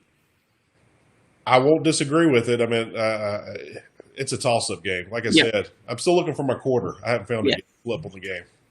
All right, next up that's going to do it for the 11:30 slate of games. Now we will move to the 2:30 slate, and actually we have a pretty decent matchup. And this game was last year in Knoxville, Tennessee versus Georgia, and this game was neck and neck for a few. Probably about the first quarter, and then Georgia blew it wide open. This is the SEC Game of the Week on CBS. It is number 14, Tennessee, 2-0 at Georgia, number 3, also 2-0. CBS and Gary Danielson is on the call, and Georgia is a 12-point favorite. And actually, man, you know what? Georgia won that game 43-14 last year. I'm actually going an upset here. I'm going Tennessee knocks off Georgia home. Wow. Did not see that one coming, Stingray. I think Garantano, and I think he needs to get his first signature win as a Tennessee Vol. And so I'm going with Tennessee knocking off Georgia. Wow. Georgia laid some eggs. We saw it last year. They laid an egg with South Carolina. It was about this time last year, if I'm not mistaken. Yep. Georgia lays eggs. Kirby Smart lays eggs. He loses some bad games that he should never lose. Right. So with that, man, Tennessee's red hot. Tennessee's got the longest win streak going on in the SEC. This game's always filled with drama. We talked about that on the show on Monday. This game's always filled with drama. The fumble return where the girl's doing her hands. Yes. Hobnail boot. I mean, there's always been some kind of crazy drama. And then the one in my open where Josh Dobbs hit Jawan Jennings there for the touchdown, and Hail Mary as time expired there in Athens. So that was a good game as well. Yeah, I mean, there's always something fun. This game is this rivalry game in the SEC East is one that doesn't get enough love. I always love watching this game. There's always something fun that happens in it. But with that being said, I'm going to go with Kirby Smart in Georgia. I just think there's too many more athletes on that side of the ball, and I don't know if Coach Pruitt can outcoach Kirby Smart in this one just yet. I think Coach Pruitt needs some more horses to get in the game, but I like Georgia. I like Georgia kind of running away with it. All right, next up is going to be a 3:00 game, and this game is actually now on the schedule. It says that it is going to be on the SEC network, but my app and the scroll down at the bottom of the screen last night said that this is going to be on ESPN, so I went with the ESPN. This is actually going to be a pretty interesting game down on the plains of Auburn. It is Auburn and Arkansas, and like Peter Burns said, you're going to be without a linebacker. Auburn is indefinitely because he has a broken thumb. This is going to be 3 p.m. on ESPN. Auburn is currently a 13.5-point favorite. I think I'm going with the Hogs in this one, in the upset of Auburn. Wow, look at you, Stephen. You're going with all these upsets. You're being bold this week. Because Sam Pittman has changed the culture, and it's just like you got to learn how to win. Your first game, and then once you get over that, then everything starts clicking. Felipe Franks is a pretty good little quarterback, and then they're probably got Burks as the wide receiver there. And Auburn just has not looked that good to me. Nope. So I'm actually going with Arkansas in the upset and get the second win for Coach Pruitt. Coach Pittman at Arkansas. Well, what was it that Epi Calvin Nuke LaLue said in the movie Bull Durham? Winning, man, it's like better than losing. Arkansas's winning. A little bit of shocker to us all. I am not impressed with Auburn. No. I think Auburn has, injuries or no injuries, they've got questions on that defense. They got questions on that offense. There's questions everywhere with Auburn right now. But the thing is when Auburn figures it all out, they're going to be a dangerous team. Yeah, but it won't be tomorrow. I don't know if it'll be tomorrow or not. I will say this. Let me ask you this question, Stephen. Did Arkansas win the game last week, or did Mississippi State lose the game to Arkansas? A little bit of both, but the 5 turnovers really didn't help. Yeah, 5 turnovers for Mississippi State did not help at all. And you also gave them a pick 6. Yes. And so, oh, man.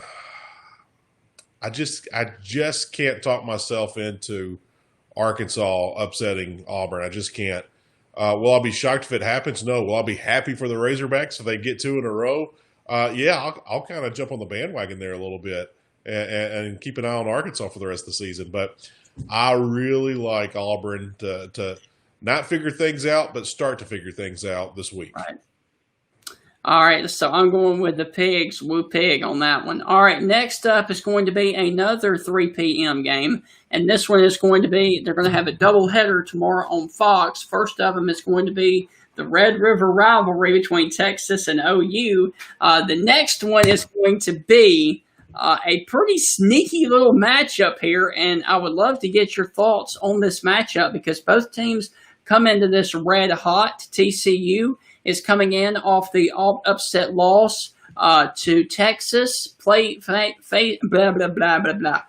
TCU is hosting Kansas State. How do you see that one? I have no idea, Stephen. I haven't done a single bit of research. I haven't looked at a stat line. I haven't looked at anything. But you know what? K-State's kind of a fun team, man. And so is TCU. And you know what? I'll say something cheesy here. I'm going with the purple team to win this one tomorrow. Yes. Wildcats or Horned Frogs, I don't know. You Right. know, I don't know, man. Both are coming off big wins. So, you know, whoever wins this game tomorrow, they're going to be riding super sky high for the rest of the season. And I would say that whoever wins this game might is the key word in the sentence, might end up in their championship game. Yeah. So, with that being said, I don't know. I kind of like K-State in this one. I like Skylar Thompson, the quarterback of K-State. He may not play, though, because he's got a banged-up arm. Fake news, right? I don't know. Like I said, I haven't done any research at all in this game. But, you know, K-State is a very disciplined team. That's something I've noticed out of them the last two seasons.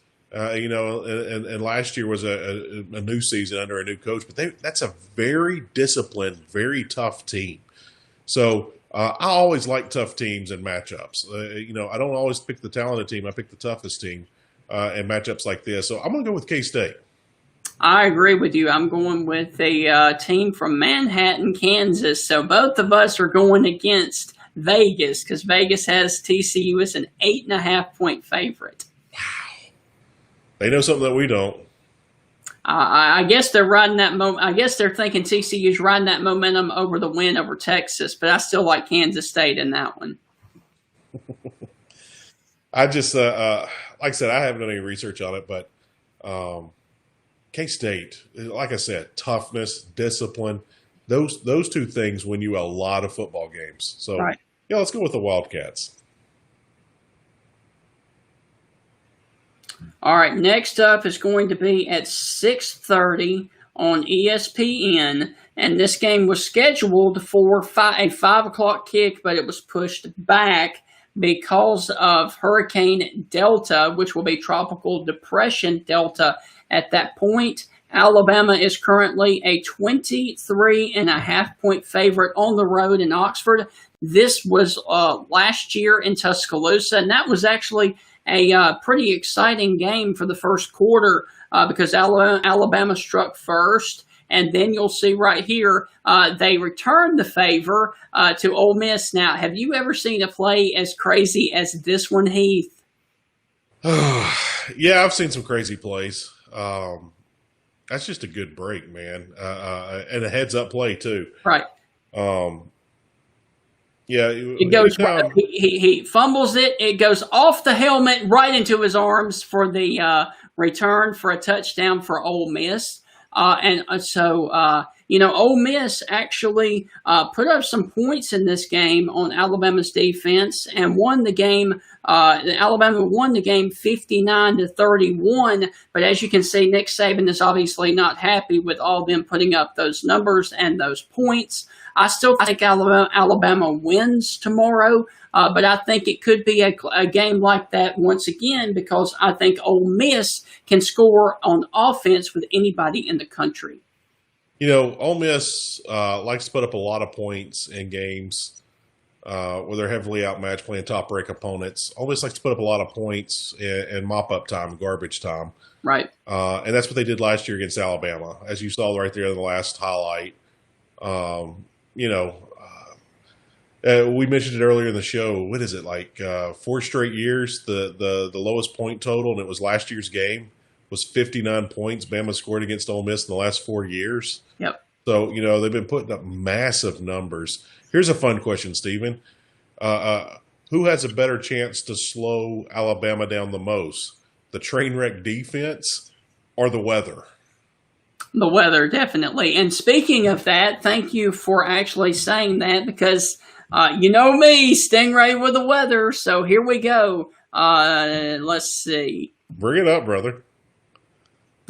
Here is your Alabama kickoff forecast. Thunderstorms and isolated tornadoes are possible tomorrow. 1 to 2 inches of rain during the game, and winds could gust 30 miles per hour with gusts upwards of 30 to 40 plus. So that is going to be for a miserable game over there in Oxford. And actually, up there where you are too, there could be some isolated tornadoes tomorrow afternoon and tomorrow night. Yeah, I could. Let's see. It's almost 1 o'clock now. I could be in Oxford before 2 o'clock. That's about a 40-minute drive for me. Going past Sardis Lake.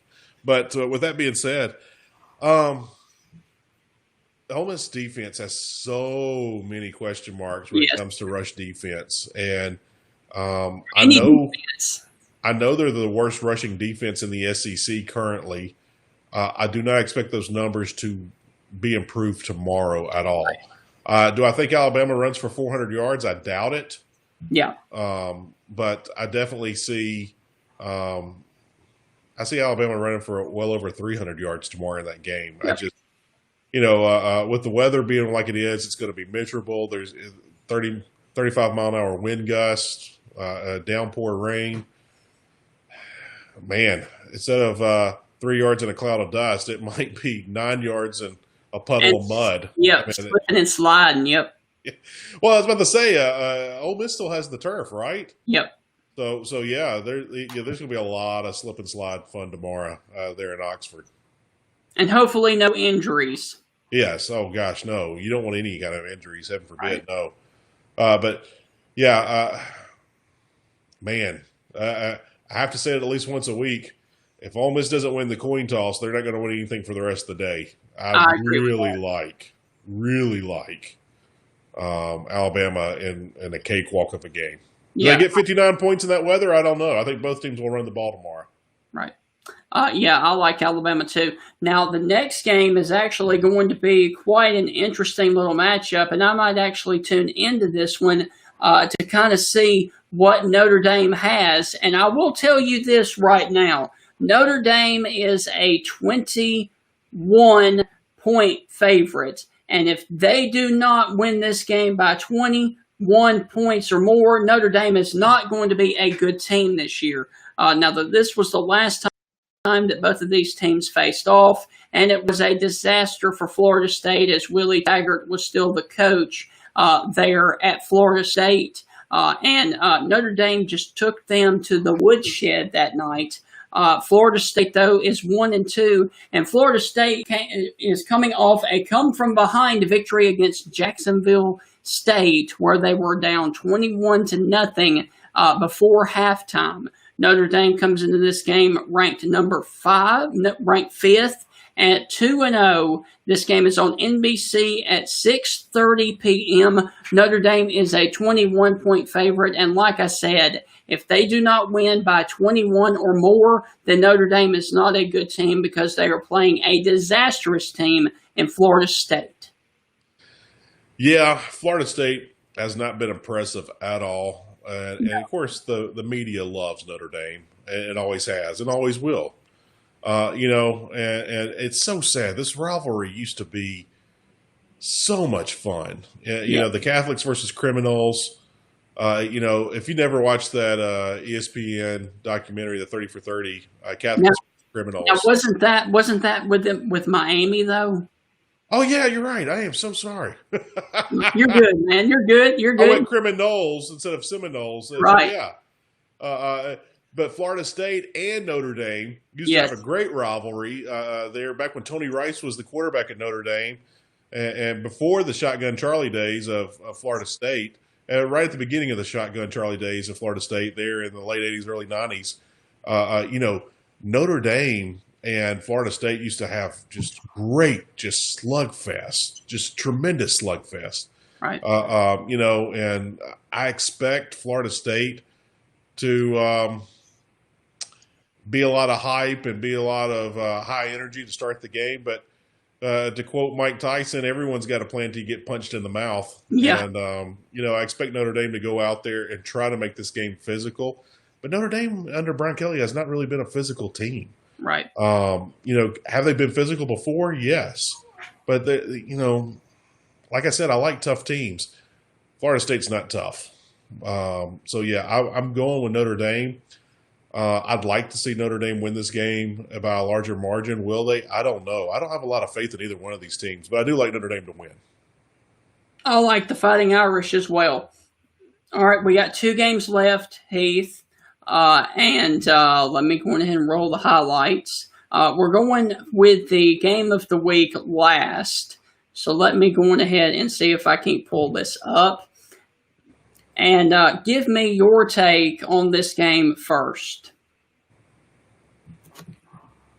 Now, of course, this was last year in Starkville. And first play of the game, Mississippi State gets a pick 6 to start off the scoring. And then they ultimately beat Kentucky 28-14 last year. And that was not a good Kentucky team at that time. But they, turned it around after the Mississippi State game.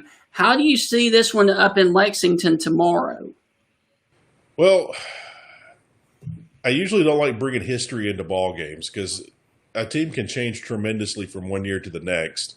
But Mississippi State's something like 13-2. Yes. In the last 15 contests against Kentucky, or maybe it's 11-2 in the last 13. But either or, it's been domination. Mississippi State was not a good football team last year. And as you were showing those highlights, Garrett Schrader was a true freshman making his first college start. Yep. And Mississippi State was in control of that game all day. After that pick 6, it's like Kentucky just kind of folded, like, all right, whatever, we're out. Yep. So, I don't have a lot of faith in Kentucky right now. Before the season started, I had a ton of faith in Kentucky. Yep. But it has dwindled and dwindled. I think Kentucky has some issues there. And I think the COVID has caused some craziness there. There just doesn't seem to have that consistency that Kentucky's always had. They've always seemed to be on the same page. Their offense out of rhythm. Their defense is going to take away things that you want to do. You're not seeing that this year with Kentucky. Right. And so I don't know if they read too many preseason magazines and started believing the hype. I don't know if they didn't take the workout serious or what has happened up there in Lexington. I have no clue. Not an insider there for a Big Blue Nation, but I just don't like Kentucky. And if you go with history, Kentucky has not fared well in this game. And so you come with the air raid. If they give the air raid some problems, Kentucky's going to win this game big. Yep. If Kentucky can run the ball like they did last week against Ole Miss with over 400 yards, they're going to win big. I just don't see either one of those two things happening. So I like Mississippi State. What is this game? Mississippi State's a road favorite by 3 or something like that. Kentucky by 2 right now. Kentucky by 2. There you go. I don't know what to expect, but I'm going to go Mississippi State on this one, only because I don't think that Kentucky's going to be able to run the ball. Here's a fun stat for you. The second best rushing defense in the SEC, shockingly, is Mississippi State. No one saw that to start the season. Everyone thought this defense from Mississippi State was going to be just horrendous. And then when they announced they were starting to walk on in the secondary, people just kind of threw up their hands like, well, that's it. Our defense is going to be pitiful. It's the second best defense in the SEC right now. No one saw that coming. So Zach Arnett with the 3-3-5 defense, and it's a very aggressive, extremely blitz-happy defense. But I don't think you'll see a lot of blitzes tomorrow because I don't think Terry Wilson's going to be trying to throw the ball. And can Terry Wilson beat you with his arm? No. If this gets into a track meet, Mississippi State's going to win this game big because Kentucky doesn't have the firepower to keep up. Right. And here's a interesting stat for you. The last time this game was I was watching last night doing the highlights. The last time this game was in Lexington, Kentucky won 28-7. Yes, they did. Over head. That was, and going back to what I said earlier, Kentucky dominated that game. Dominated that game 2 years ago. Joe Moorhead went up there and had 3 first-round picks, NFL picks on his defense, and they did nothing. Right. They got pushed around on both sides of the ball that game. Benny Snell had a big day, if I remember correctly.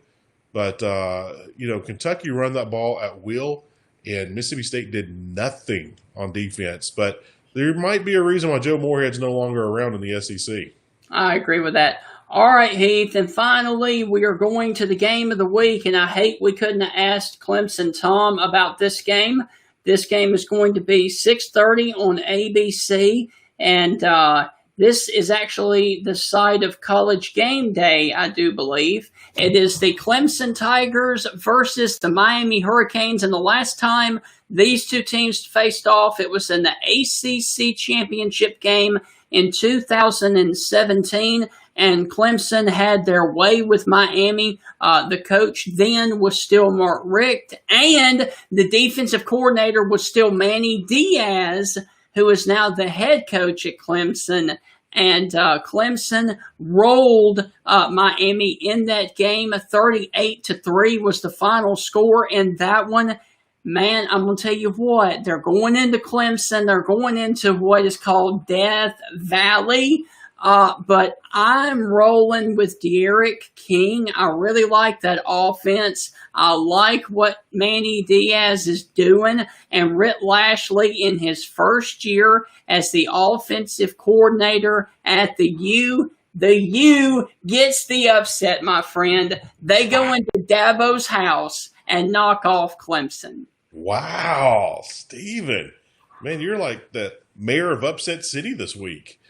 I do not share that optimism with you on this game. Okay. I like Clemson. I think Clemson sees a bigger picture in this game in Dabo, and what I mean by that is I think they do see that Miami is on the rise. It's a program that's coming back, and right. We all know, we've talked about it on the show before, Manny Diaz is a phenomenal recruiter. He's a highly impressive coach.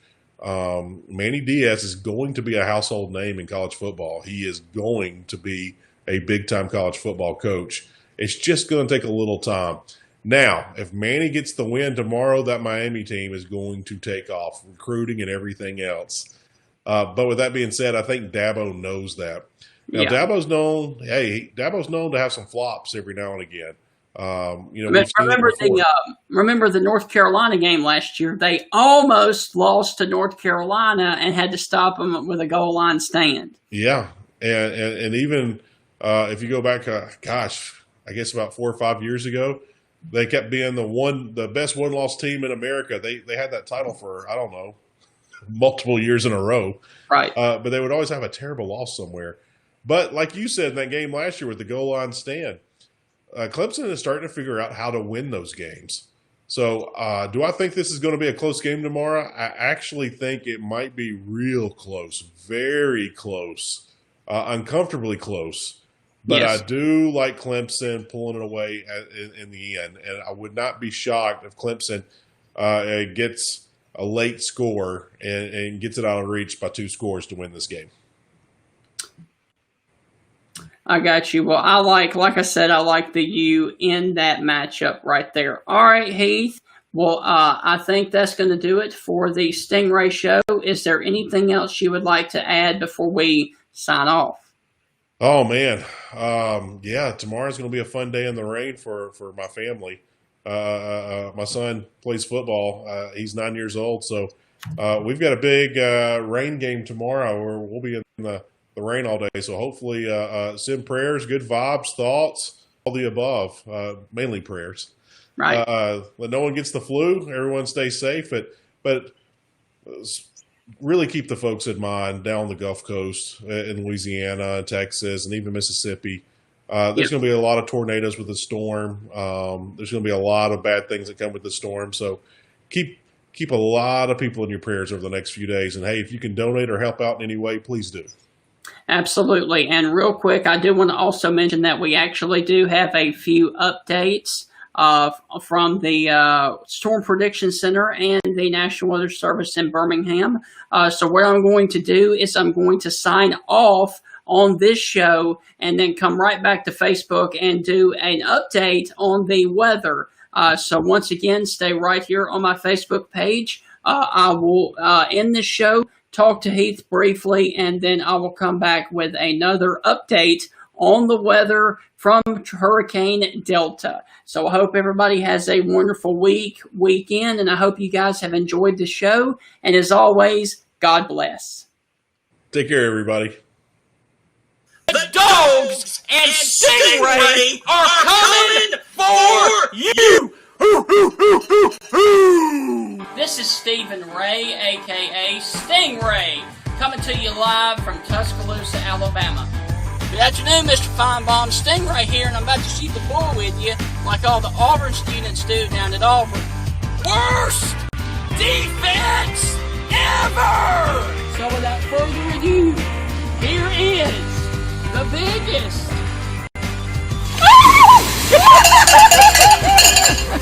Alabama going for the field goal. The kick is up. It is away. It is no good. Chris Davis bringing it out of the end zone. Oh, he's got blockers. Chris Davis up the sideline. Here he goes. Here we go, guys. Dobbs back to pass. Launching the ball. Jennings, he's got it. Jennings, he's got it. Touchdown.